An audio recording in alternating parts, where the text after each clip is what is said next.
Boa tarde a todos e que a graça do Senhor esteja com cada um e com suas respectivas famílias. Nós vamos dar continuidade ao estudo da carta do apóstolo João, hoje no capítulo 4, do versículo 12 em diante. João 4, 1 João 4, de 12 em diante. Nós vamos agora iniciar fazendo a leitura desse texto. O texto diz assim: ninguém jamais viu a Deus. Se nos amamos uns aos outros, Deus está em nós, e em nós é perfeito o seu amor. Nós conhecemos que estamos nele, e ele em nós, pois que ele nos deu do seu Espírito. E vemos e testificamos que o Pai enviou seu Filho para Salvador do mundo. Qualquer que confesse que Jesus é o Filho de Deus, Deus está nele e ele em Deus. E nós conhecemos e cremos no amor que Deus nos tem. Deus é amor e quem está em amor está em Deus e Deus nele. Nisto é perfeito o amor para conosco.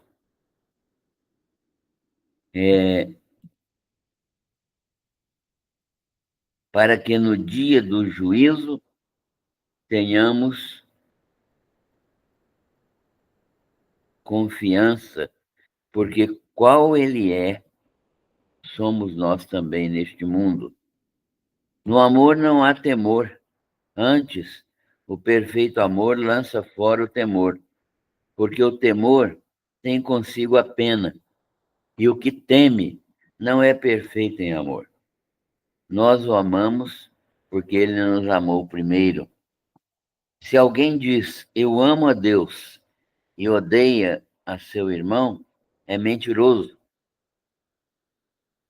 Pois quem não ama a seu irmão, ao qual vê, como pode amar a Deus a quem não vê? E dele temos este mandamento, que quem ama a Deus, ame também o seu irmão. Estes são os versículos do capítulo 4 da primeira carta de João, de 12 a 23. A 12 a 21. Então, nós vamos orar neste momento e pedir a Deus que nos dirija neste estudo. Senhor, nós queremos agradecer ao Senhor por todas as tuas bênçãos, reconhecendo que o Senhor é um Deus grande, poderoso, mas também um Deus que ama e que se revela às suas criaturas. E nós te louvamos porque o Senhor tem se revelado a nós na pessoa bendita de Jesus. Nós te louvamos porque ele nos tem ensinado o amor e nos tem revelado que tu és amor e que todos aqueles que te conhecem também vivem na prática do amor. Obrigado pelo teu cuidado constante conosco. Louvamos o teu nome, porque o Senhor é bondoso, misericordioso e grande em obras e grande em beneficência. Louvamos o teu nome. Adoramos o Senhor, porque o Senhor é santo. Pedimos a tua direção em tudo neste momento. Oramos pedindo pelas famílias representadas e te agradecemos todas as pessoas que estão participando e pedimos que cada uma delas possa estar certa de que o Senhor está no controle de todas as coisas e que tudo que o Senhor faz é perfeito. Louvado seja o teu nome. Nós oramos em nome de Jesus. Amém. Muito bem, nós vamos dar continuidade ao estudo da primeira carta de João, hoje no capítulo 4, nos versículos 1 a 13, 12 a 21, já que nós estudamos até o 11 na semana passada. Nós temos visto, né, nos estudos anteriores, que o mandamento expresso de Deus para nós é que creiamos no nome do Senhor Jesus, na pessoa inteira, né? O nome aqui significa a pessoa toda, tudo aquilo que ela tem, é e representa. E nós creiamos no nome do Senhor Jesus Cristo e nos amemos uns aos outros. Esta é a suma do ensino de Jesus Cristo, né? Que nós possamos crer nele, no nome dele, né? Na pessoa inteira dele, como Senhor e Salvador, e nos amemos uns aos outros. Aqueles que guardam a palavra do Senhor estão em Deus, e Deus está neles. E isto é conhecido por nós pela ação do Espírito Santo que ele nos tem dado. Nós só conhecemos a Deus e a Jesus Cristo porque é o Espírito Santo quem nos revela tanto a Deus como ao Senhor Jesus. O Senhor Jesus também revelou o Pai na sua vinda a este mundo, né? Na sua presença neste mundo, o Pai foi revelado em Cristo.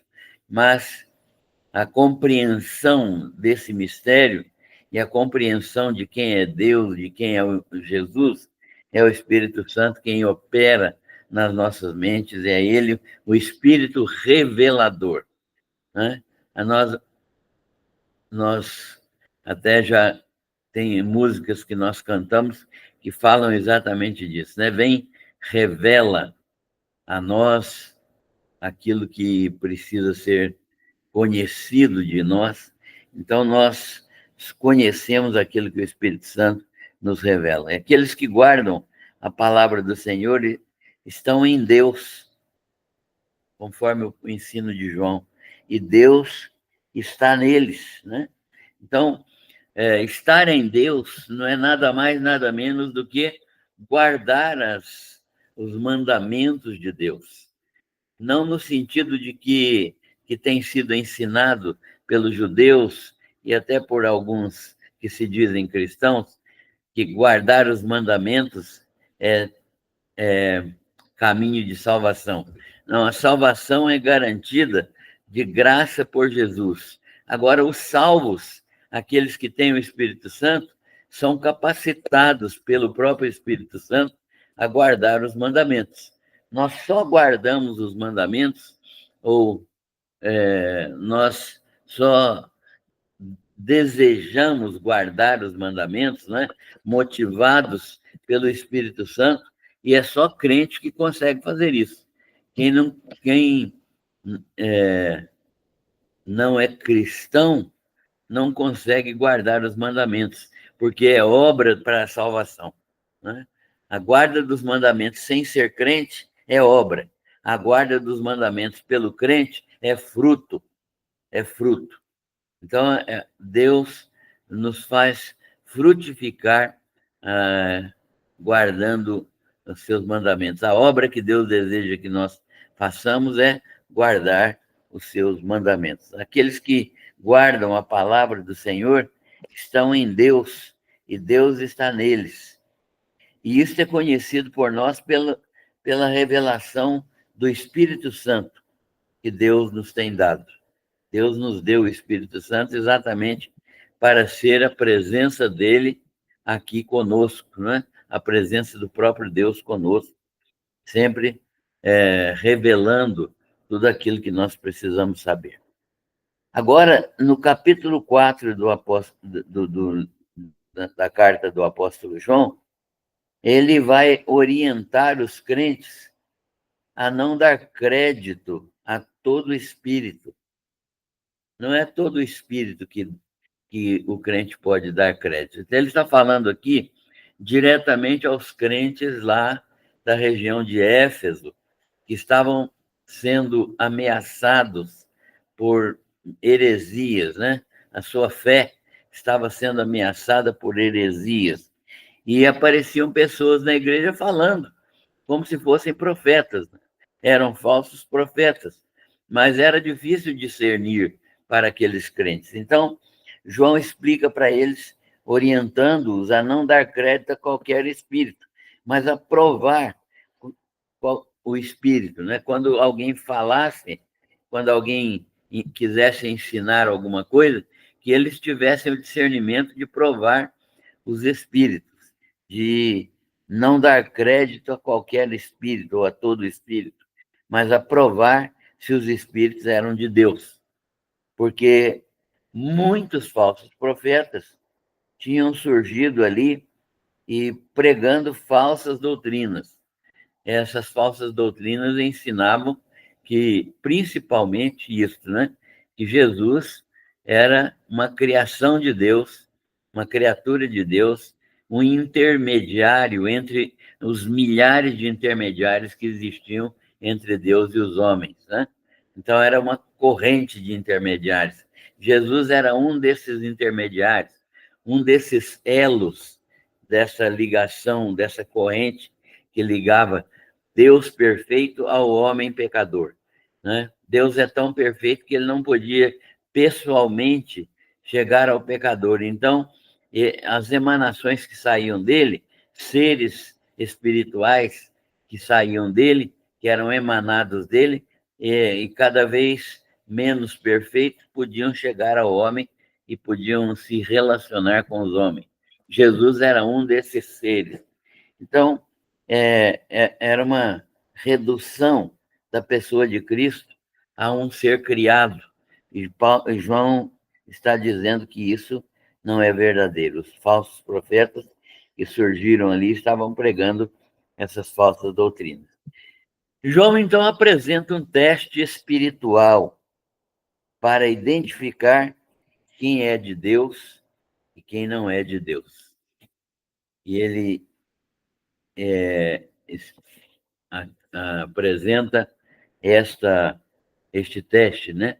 Ele diz o seguinte, que todo espírito que confessa que Jesus veio em carne, ou seja, todo espírito que diz que Jesus é o Verbo eterno que se fez homem, né?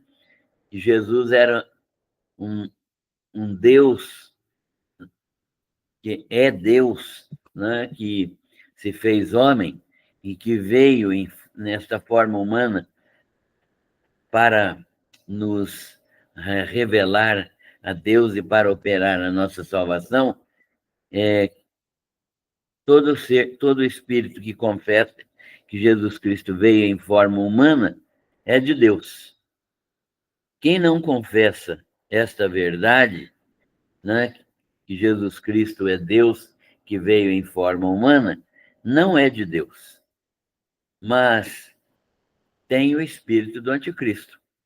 Então, João explica categoricamente que o anticristo, né, ele não está falando do anticristo que virá no final dos tempos, né?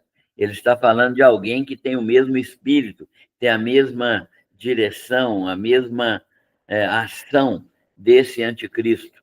Ele está falando dos anticristos, não é? Pessoas que agem no mesmo espírito do anticristo que ainda virá. Esses anticristos que já estão presentes no mundo, segundo João está falando, né? No tempo dele já estavam presentes no mundo, eles são muitos anticristos, aqueles que negam a encarnação de Jesus. Então, o espírito negativo, né, daqueles que pregam que Jesus não encarnou, que Jesus é um ser humano apenas e que não é Deus encarnado, aqueles que negam isso, eles têm o espírito do anticristo, que já estava no tempo de João, presente no mundo, esse espírito, não é? E são muitos anticristos aqueles que negam a encarnação de Jesus e são conhecidos porque falam do mundo e o mundo os ouve. Então, esse teste é um teste importante. Todo espírito que confessa que Jesus Cristo veio em forma humana, veio em carne, né? Em carne e osso, é de Deus. E quem não confessa esta verdade não é de Deus, mas tem o espírito do anticristo. E eles são conhecidos por quê? Porque eles falam do mundo, os assuntos deles são assuntos mundanos. E o mundo, é claro, os ouve, né? Aqueles que são do mundo os ouvem. Agora, mas João diz, mas nós somos de Deus. Ele fala para o pessoal, né, da igreja, para a congregação. Nós somos de Deus. Quem conhece, quem se relaciona filialmente com Deus, né? Conhece a Deus, que é filho dele, que se tornou filho dele pela fé, pela obra do Senhor Jesus Cristo, quem é filho de Deus, né? Quem o conhece, que se relaciona fielmente com Deus, né? Nos ouve, diz João. E quem não é de Deus não nos ouve. E isso é uma advertência para nós, porque hoje nós ouvimos a Deus pela palavra. Se nós ouvimos a palavra, estamos ouvindo a Deus. Se nós não ouvimos a palavra, não estamos ouvindo a Deus. E ouvir aqui não é escutar só, é ouvir, apreender, aprender, praticar, louvar a Deus por essa palavra, andar em obediência perfeita a essa palavra. Esse ouvir aqui é muito mais do que escutar, né? Então, o João está dizendo que nós somos de Deus e quem conhece Deus, né, nos ouve, diz João.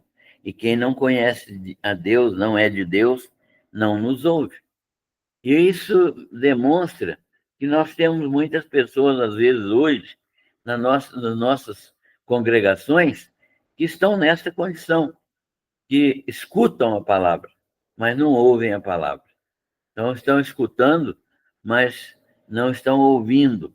Não estão ouvindo porque não estão deixando essa palavra transformá-los e viver na prática dessa palavra. Então, João manifesta seu cuidado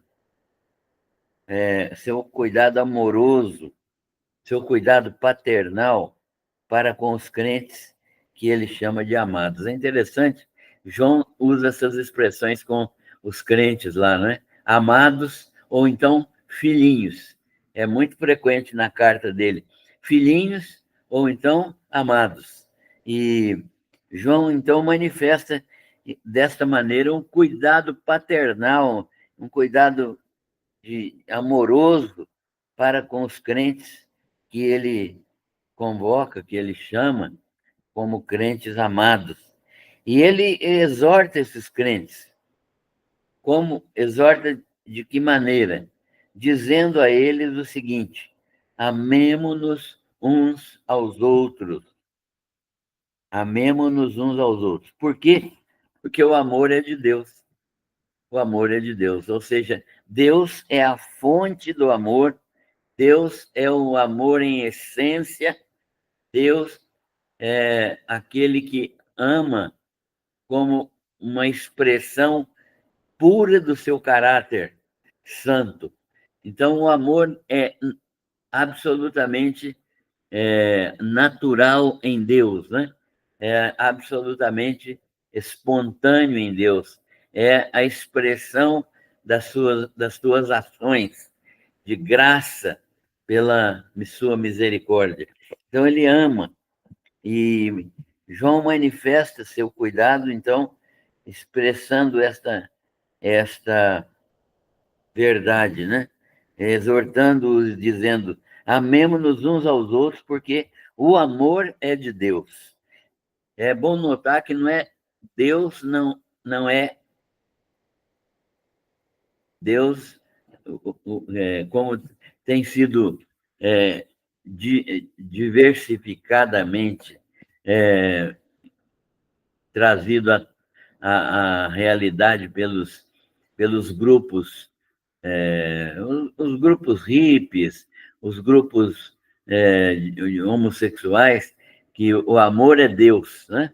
Então, como se o amor fosse a coisa suprema do mundo. Não, é Deus que é amor, não é o amor que é Deus, não. Senão nós estamos deificando o amor, mas não é.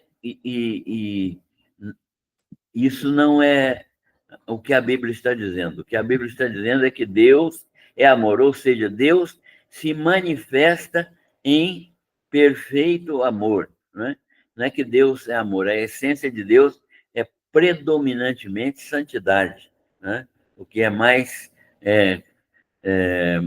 marcante no caráter de Deus é a sua santidade, o seu estado de separação e pureza de todas as coisas, né? Na sua natureza completamente diferente de todas as outras coisas criadas. Então, o João está nos ensinando que nós devemos nos amar uns aos outros, porque o amor vem de Deus, é de Deus, se origina em Deus, né? E aquele que ama, qualquer que ama, é nascido de Deus. E qualquer que ama e é nascido de Deus, ama o seu irmão, ama o seu irmão. E, e é nascido de Deus e conhece a Deus. Então, ao irmão é também um teste. Né? Se eu amo os meus irmãos no amor de Cristo, né? Amor, não só o amor filia, né? O amor que é social, mas o amor ágape, que é o amor sacrificial, que é o amor de Deus. Se eu amo meu irmão com esse amor, essa é uma demonstração, uma prova, uma manifestação essencial de que eu sou verdadeiramente filho de Deus. Quem não conhece a Deus, quem não é filho de Deus, não tem condições de amar com esse amor sacrificial, com esse amor que se manifesta de maneira sacrificial, de maneira solidária, de maneira que verdadeiramente busca o interesse do próximo. Quem é nascido de Deus, conhece a Deus, ama com esse amor. Aquele que não ama, diz João, não conhece a Deus. Por quê? Porque Deus é amor.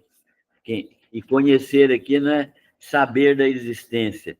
Conhecer aqui é ter relação íntima, relação filial com Deus, né? Não é só saber que Deus existe. Todo mundo sabe que Deus existe. Agora, até os ateus sabem que Deus existe. Eles só negam a existência dele, mas eles sabem que ele existe, né? E se ele não existisse, não precisava negar a existência dele. E se a tentativa de negar a existência de alguma coisa já é admitir que ela pode existir. Então, conhecer a Deus, porque Deus é amor, é conhecer verdadeiramente por experiência a pessoa de Deus, né? Ter um relacionamento filial com Deus. O amor de Deus é um amor ativo, é um amor em ação, que coloca a pessoa em ação, que toma iniciativa, que age em favor das suas criaturas e se manifesta poderosamente enviando seu Filho unigênito ao mundo para que por ele nós tivéssemos vida, vida eterna. Então, o amor de Deus é esse, né? Que não foi mandado por ninguém, que não foi determinado por qualquer conduta nossa, que não foi buscado por nós também, mas que ele tomou a iniciativa buscou é um amor proativo, que vai em direção às suas criaturas e que se manifesta poderosamente na pessoa de seu Filho Jesus Cristo, morrendo por nós para nos dar vida eterna. Não foi nós que amamos ao Deus primeiro, diz o apóstolo João. Né? Não foi nós que amamos a Deus primeiro, mas foi Ele quem nos amou primeiro e enviou seu Filho para propiciação pelos nossos pecados. Então, seu Filho veio para tornar a justiça de Deus favorável a nós. Como que isso aconteceu? Aconteceu que a justiça de Deus foi satisfeita plenamente na pessoa de Cristo morrendo na cruz do Calvário. Ele foi o sacrifício verdadeiro e a cruz foi o altar onde ele foi sacrificado, né? Ali e derramando o seu sangue. E ali Deus deu por satisfeita a sua ira. Deus e aceitou isso como justiça e reconhece como justiça nossa de todos aqueles que creem no Senhor Jesus Cristo, que creem que ele morreu no seu lugar e que entregam suas vidas a ele. Então, a propiciação é isso, o fato de Deus se dar por satisfeito com a justiça de Cristo que operou em nosso lugar. Desse modo, então, não foi nós não fizemos nada, né, no sentido de que nós tivéssemos merecido alguma coisa, não foi nós que amamos a Deus e ele respondeu em amor por nós, mas foi o contrário, foi ele quem nos amou primeiro e nos deu seu Filho para que por ele nossos pecados fossem perdoados. Novamente, o apóstolo João usa a expressão amados e continua exortando os irmãos, né? Ele continua exortando os crentes. E como que ele exorta os crentes agora? Ele exorta os crentes primeiro a amar uns aos outros. Amar uns aos outros. É interessante como é massiva esta ordem de João, né? Ele não se cansa de dizer, ele fala várias vezes na carta sobre o amor aos irmãos, porque verdadeiramente esse é o melhor testemunho do cristianismo, o amor aos irmãos. Jesus disse que o mundo conheceria que nós éramos discípulos dele se nós nos amássemos uns aos outros. E por isso Jesus não, nem João, nem Jesus, nem João se cansaram de dizer que nós devemos amar uns aos outros. Jesus fala isso também algumas vezes nos capítulos 13, 14, 15 e 16 de João, e 17 de João. Nesses 5 capítulos, ele fala desse amor verdadeiro que deve ser manifestado para com os irmãos.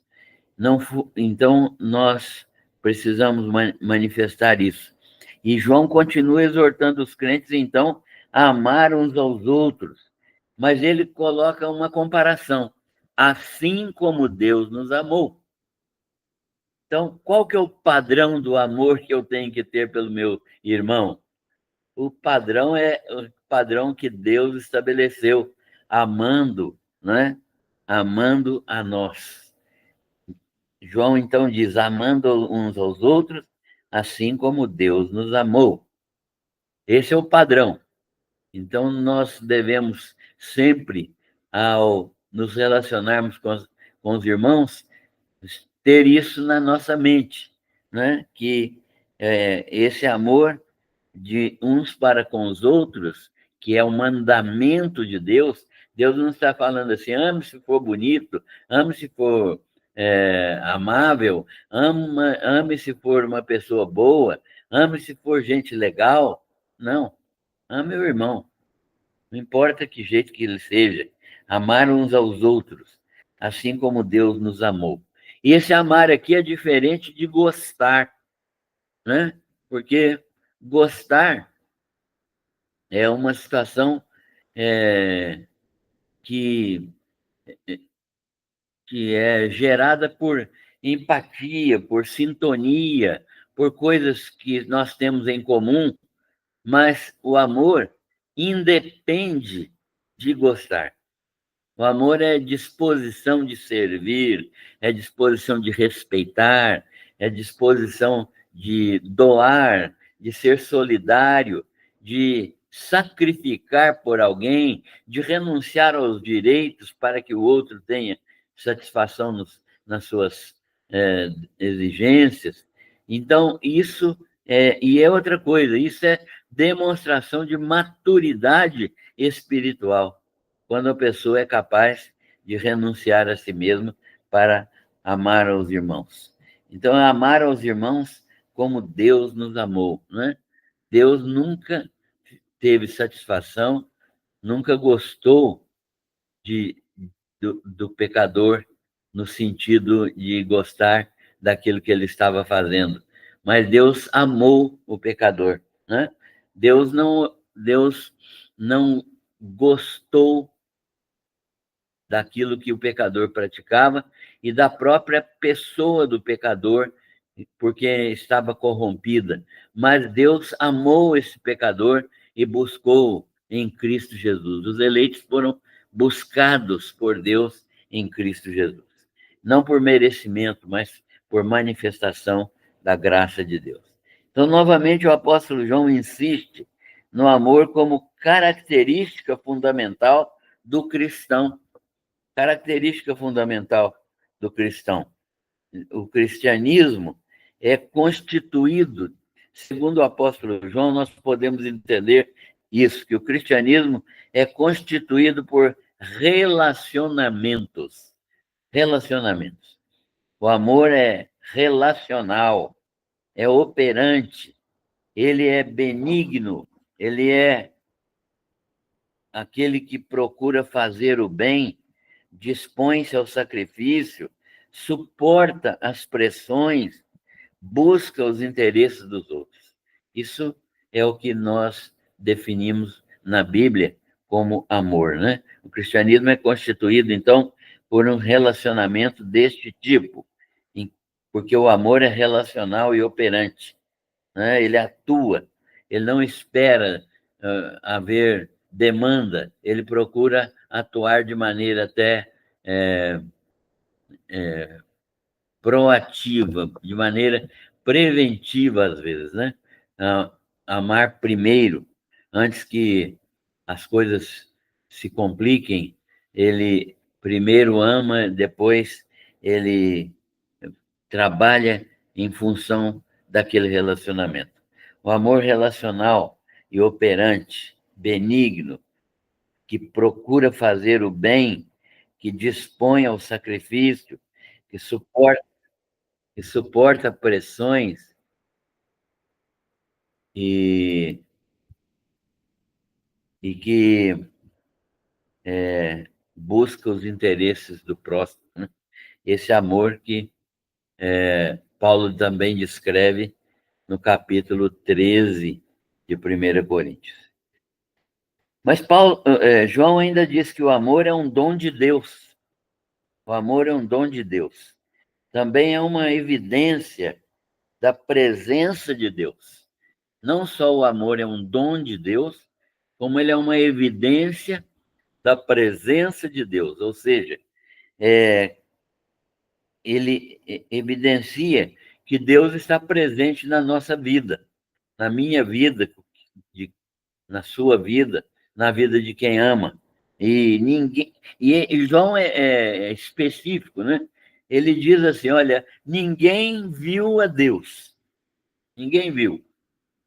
Aliás, tem uns cânticos nossos aí que são engraçados, né?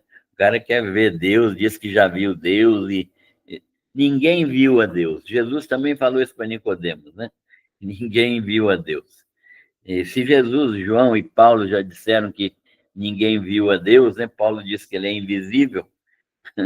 Então, os compositores das nossas músicas são muito mais inspirados do que Jesus, Paulo, João e outros apóstolos, né? Que eles estão vendo a Deus aí, vendo anjo, vendo um monte de coisa. Então, o amor é um dom de Deus. Também é uma evidência da presença de Deus. Por quê? Porque ninguém jamais viu a Deus.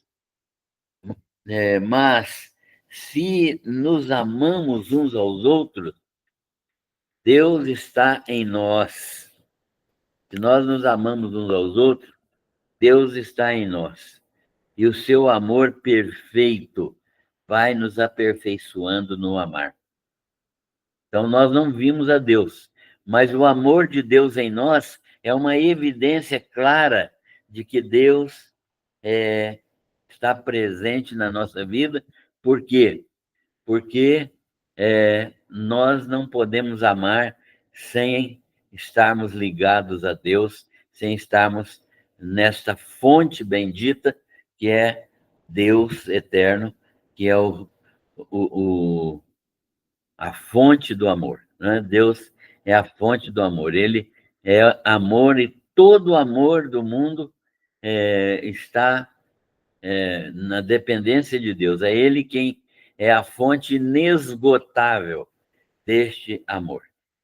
A confirmação de que nós estamos em Deus e Ele está em nós é garantida pelo Espírito Santo.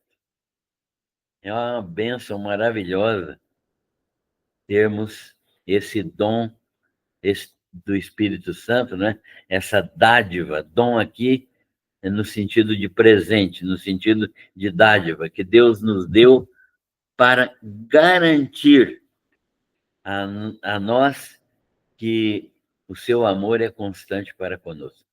Uma das funções do Espírito Santo na nossa vida é demonstrar que Deus nos ama e que Ele nos ama de tal modo que garante a sua presença na nossa vida constantemente e a presença do seu amor.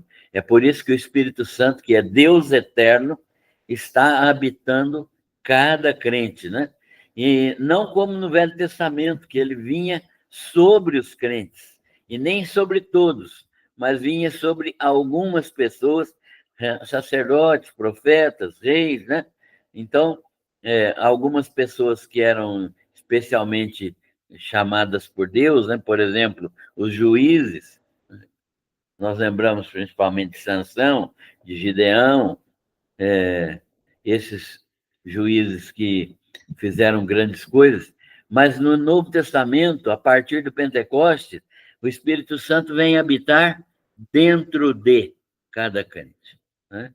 Jesus falou isso no capítulo 14 e 15 de João, né, que o Espírito Santo viria para habitar dentro de cada crente, habitar no crente. Não sobre os crentes, mas dentro de cada crente. Essa é uma garantia clara de que Deus está conosco e o seu amor perfeito vai nos aperfeiçoando no amar. Então, nós vamos aprendendo a amar diariamente. Nós vamos aprendendo a amar e crescendo nesse aprendizado do amor. A confirmação de que estamos em Deus é essa presença do Espírito Santo em nós. E João diz que vimos e testificamos. João está confirmando o seu testemunho ocular do Verbo, né? Ele foi alguém que conviveu com o Verbo, que é Jesus, e o Verbo encarnado. Ele conviveu com o Verbo encarnado por 3 anos, né? E que ele confirma que Deus, o Pai, enviou seu Filho para Salvador do mundo. Ele confirma isso, né? Aliás, no início da carta ele fala o que vimos, né, que desde o princípio e o que ouvimos, né, o que nós o que era desde o princípio, o que ouvimos e que vimos e que com as nossos olhos viram e que temos contemplado e as nossas mãos tocaram da palavra da vida, né? Quem que é a palavra da vida? É o Verbo. E o Verbo é quem? É Jesus. Então, ele está confirmando seu testemunho ocular do Verbo encarnado, que Deus, o Pai, enviou o seu Filho para Salvador do mundo. João está confirmando isso. E ele está falando para a igreja que ele mesmo foi testemunho ocular disso. Outro teste que João nos dá, confirmatório, né, que Deus nos dá esse amor, é que qualquer que confessa que Jesus Cristo é o Filho de Deus, Deus está nele e ele está em Deus. Qualquer que confessa que Jesus Cristo é o Filho de Deus, né? Veio em carne primeiro e que é o Filho de Deus, né? Deus está nele e ele está em Deus. Deus habita essa pessoa pelo Espírito Santo e ele está em Deus também, né? Ele está na pessoa de Deus, ele está em Cristo eternamente. Quando alguém confessa que Jesus Cristo é o Filho de Deus, Deus se encontra nele, nessa pessoa, e essa pessoa está em Deus, na pessoa de Jesus Cristo, né? Ele está em Cristo. Paulo ensina isso, né? Dizendo que se alguém está em Cristo, é nova criatura. A nova criatura vive em amor, né? A nova criatura vive em graça, em amor. Então, João dá esses dois testes para nós sabermos quem é aquele que ama e que é filho de Deus. Esse amor na prática, segundo o apóstolo João, vai nos aperfeiçoando. Esse amor vai nos aperfeiçoando para que a nossa confiança também cresça. Quando, na medida que esse amor vai se aperfeiçoando e eu vou sendo capacitado pelo Espírito Santo a amar mais e mais os meus irmãos, a ser cada dia mais amadurecido em amor para com os meus irmãos, então, quando esse amor na prática vai se aperfeiçoando para que a nossa confiança também cresça, nossa confiança vai sendo estabelecida na pessoa de Cristo, no sentido de que nós vamos nos apossando cada vez mais desta fé que não muda, que aumenta, desta fé genuína, que nos faz acreditar naquilo que Deus promete, que nos dá livremente, né? Aquilo que Deus promete no sentido do futuro, né? Da garantia da vida eterna no céu. E o amor nos santifica, né? O amor nos santifica. Em que sentido? Faz-nos semelhantes a Jesus Cristo. Então, o Espírito Santo vai agindo de modo a que nós aprendamos a amar, e esse amar é a manifestação do Espírito de Deus em pleno domínio da nossa vida. E isso garante a nossa santificação, que é o assemelhamento com o Senhor Jesus. Santificação não é nada mais, nada menos do que o Espírito Santo me tornar cada dia mais semelhante ao Senhor Jesus Cristo. Então, de modo que nós vivamos neste mundo refletindo a própria imagem do Senhor Jesus, a própria imagem de Deus, do Deus eterno.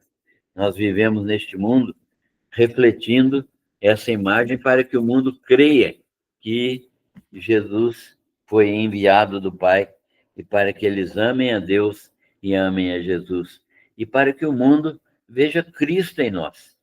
O processo de santificação é para que o mundo veja Cristo em nós. Então, nós precisamos de crescer diariamente em santidade para que o mundo perceba que nós somos retratos, né, de Cristo, né, manifestações de Cristo. E veja isso na nossa vida.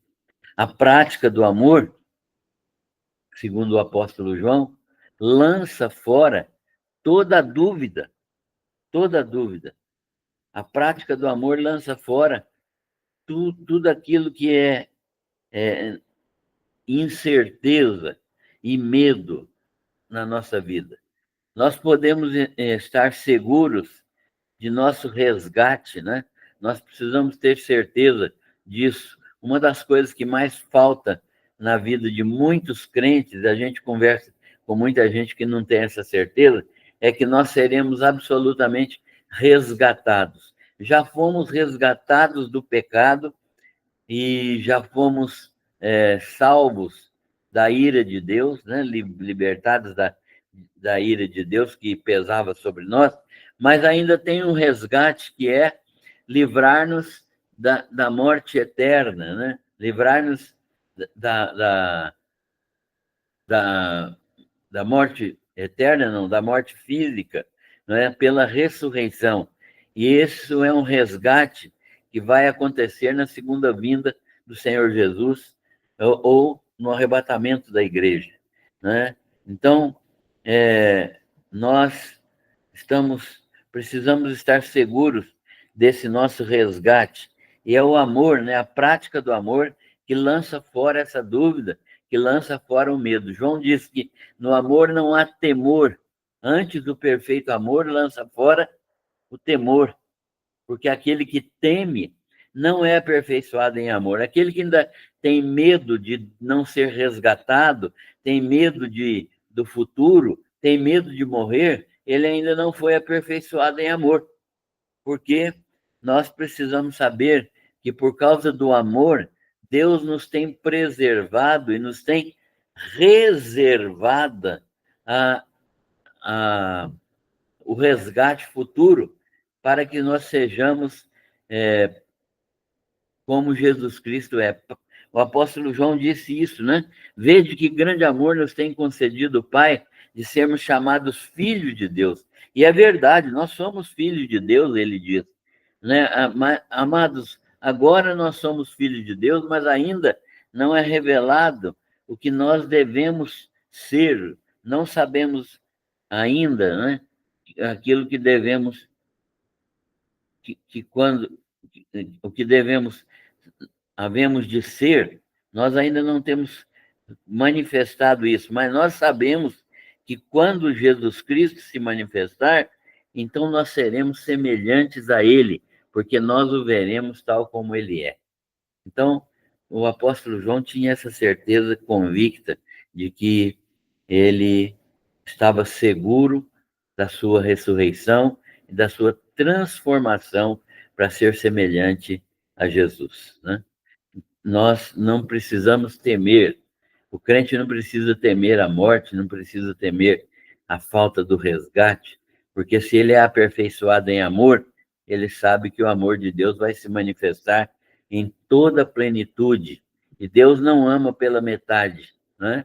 Deus ama inteiramente. Ele vai dar conclusão, vai dar consecução perfeita à sua obra, né? Ele não começa uma obra para deixar pela metade.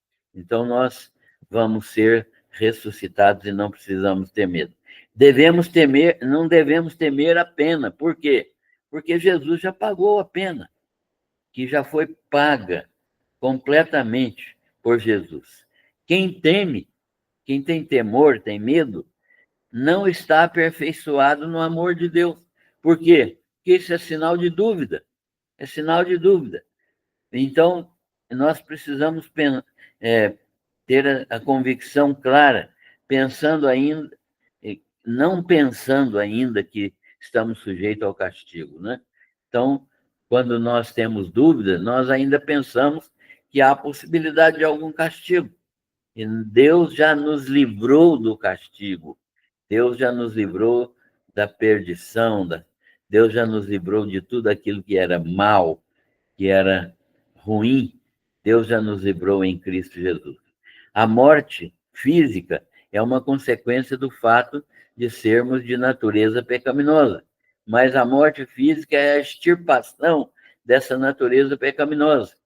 Então, o nosso corpo vai morrer.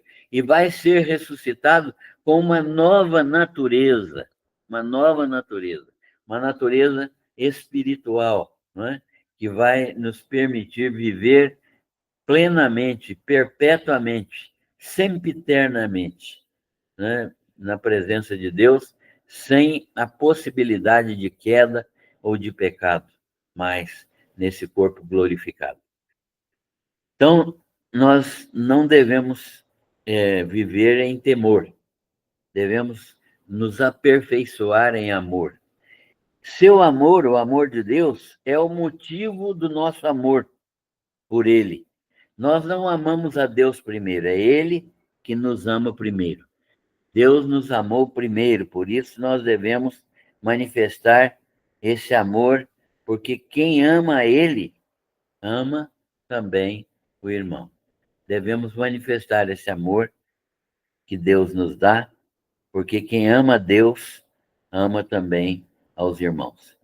Se isso não ocorre, se nós não amamos aos irmãos, a pessoa é mentirosa. É interessante que João fala isso, né? Quem não ama desta maneira é mentiroso.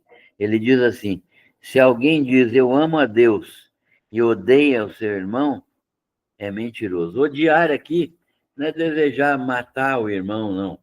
Odiar aqui é deixar de fazer o bem ao irmão. Odiar aqui é não se importar com o irmão.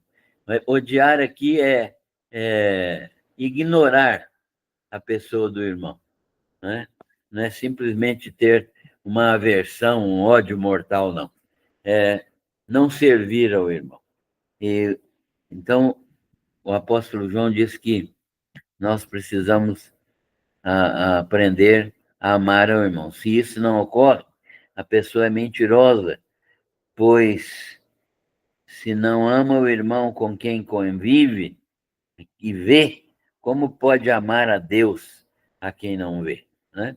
É um teste também que o João demonstra que nós precisamos praticar. Quem não ama o irmão a quem ele está vendo, como pode amar a Deus a quem ele nem está vendo, né? Então, o amor de Deus nos faz amar o irmão. O seu mandamento final, o mandamento final de João é este, que é o mandamento de Deus, né? Quem ama a Deus, demonstre isso, né? Amando também aos irmãos. Quem ama a Deus, demonstre isto, amando também ao seu irmão. Então, nós precisamos aprender que o cristianismo é absolutamente relacional. Não dá para viver o cristianismo sozinho, né? Ser cristão sozinho. Nós estamos numa igreja, somos membros uns dos outros, né? Nós somos a igreja do Senhor. Não estou falando de uma congregação batista só, não. Estou falando de igreja composta de todos os crentes que há em todas as denominações. Precisamos aprender a amar uns aos outros, e isso significa servir uns aos outros. Concluindo o estudo deste sábado, nós devemos pensar o seguinte: o cristianismo é a vida de Deus em nós. O cristianismo não é uma religião. O cristianismo é uma pessoa viva, que é o próprio Jesus. Ele é a vida de Deus em nós, livrando-nos do pecado, enchendo-nos do Espírito Santo, para uma vida de amor a Deus e aos irmãos, que manifesta a glória de Deus ao mundo, né? Então, isso é o cristianismo que nós devemos viver, que é o cristianismo apresentado por João nesta sua carta. Que Deus bondosamente nos abençoe para que possamos viver desta maneira aquilo que está sendo ensinado pelo apóstolo João, por Jesus e por outros autores do Novo Testamento. Graça e paz para com todos.